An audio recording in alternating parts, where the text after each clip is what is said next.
প্রশাসন আসলে চায় না যে একটা ছাত্র সংসদ হোক, কারণ যদি ছাত্র সংসদ হয় তাদের যে একটা তদারকির ব্যবস্থা ছিল এটা ভেঙে শিক্ষার্থীদের হাতে ক্ষমতায়ন হয়ে যাবে। তো তারা আসলেই চায় না যে যকসু হোক। কিন্তু আমরা 18,000 শিক্ষার্থী প্রত্যেকে চাই যে তাদের নির্বাচনের মাধ্যমে তাদের নেতা ঠিক হোক, যে ছাত্র সংসদে তাদের প্রতিনিধিত্ব করুক, তাদের অধিকার নিয়ে কথা বলুক। তো শিক্ষার্থীরা যেটা চায় এটাই হবে, তার মানে 6 থেকে যোগসু হবে। যে যোগসু না হয় আমরা প্রশাসনে ওই দিনই শেষ দেখে ছাড়বো। জগন্নাথ বিশ্ববিদ্যালয়ের সমস্যার একটা মহাকাব্য রচনা করা যায়। তো এই জন্য ছাত্র সংসদ খুব জরুরি ছিল, কারণ একটা ছাত্র সংসদই পারে শিক্ষার্থীদের সঠিকভাবে প্রতিনিধিত্ব করা প্রশাসন ভবনে গিয়ে। তো যখন একটা শিক্ষার্থী নির্বাচিত নেতা হবে তখন তার একটা নীতি নৈতিকতার জায়গা সৃষ্টি হবে। এই শিক্ষার্থীদের সমস্যাগুলো আছে, তাদের অধিকার যে বঞ্চিত হচ্ছে, এইগুলো নিয়ে প্রশাসনের সাথে কথা বলা। যখন একটা অন্যান্য রাজনৈতিক মঞ্চে আসবে বা কোথাও থেকে ক্যাম্পাসের বাইরে থেকে একটা কমিটি হয়ে আসবে, তখন তার অতটা দায়বদ্ধ থাকবে না। বাট আমরা দেখেছি জগন্নাথের সকল ছাত্র সংগঠন শিক্ষার্থীদের অধিকার কাজ করেছে, কিন্তু যখন এটা যোগসু হবে অর্থাৎ শিক্ষার্থীদের ভোটের নীতি নৈতিকতার জায়গায় নেতা ঠিক হবে, তখন তাদের কাজ করবে আন্তরিকভাবে, তাদের কাজ করার একটা ইচ্ছা জাগিত হবে।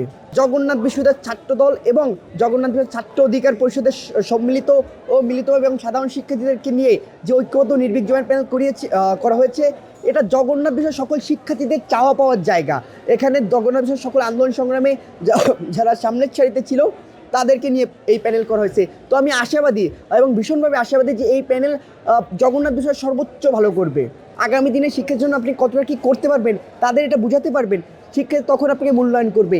আমি বিশ্বাস করি যে আমি সর্বোচ্চ চেষ্টা করছি শিক্ষার্থীর কাছে পৌঁছে যাওয়ার, এবং আমি আগামী দিনে কী করেছি, কীভাবে তাদের জগন্নাথ বিশ্ব উন্নয়নে কাজ করব এবং শিক্ষার্থীর গণতান্ত্রিক মৌলিক অধিকার চর্চায় তাদের পাশে থাকবো, এটা বুঝাতে পেরেছি।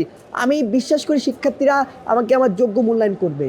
প্রথমে 30 তারিখ নির্বাচন হওয়ার কথা ছিল, কিন্তু ম্যাডাম জিয়া সে ইন্তেকাল করেছে। এই জন্য আমাদের বিশ্ববিদ্যালয় প্রশাসন একটা হঠকারী সিদ্ধান্ত নিয়ে নির্বাচন বন্ধ করে দিয়েছে।